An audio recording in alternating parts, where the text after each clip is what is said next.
In today's video, I'm going to teach you how to composite a foreground over a new background. By the end, you'll know how to remove an old background, confirm transparency, and place your subject cleanly over a new plate using a merge setup. Start by importing your foreground footage into your compositing project. Choose the highest quality version available, and make sure it includes a bit of extra handle at the start and end if you'll be trimming later. Good exposure and sharp edges will make the keying process smoother.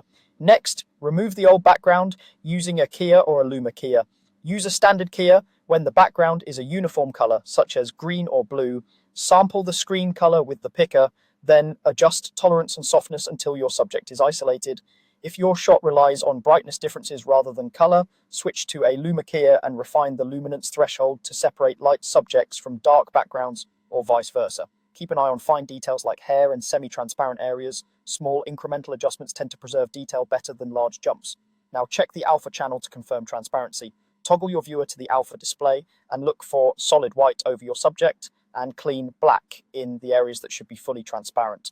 Any mid-gray halos usually mean you need to tweak black and white clip points, reduce noise in the matte, or slightly soften the edge inside your keyer controls. The cleaner the alpha, the cleaner the composite will be.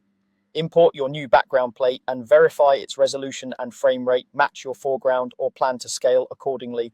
Consider the lighting direction, perspective, and depth of field so the final result feels cohesive. Add a merge node to combine the layers. In a typical node-based workflow, the background connects to the B input while the foreground connects to the A input. This is important because A sits over B. Set the merge operation to over to layer your keyed subject correctly on top of the background. Adjust the transform to align your subject with the scene. Scale, position, and rotate as needed, maintaining aspect ratio to avoid stretching. Match eye lines and horizon where possible, and make subtle adjustments rather than drastic ones for a natural look.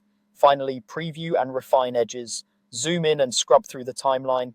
Use the keyer's matte controls to tighten or soften edges, tame spill, and reduce chatter. Check against bright and dark areas of the background to ensure the composite holds up in motion. Once it looks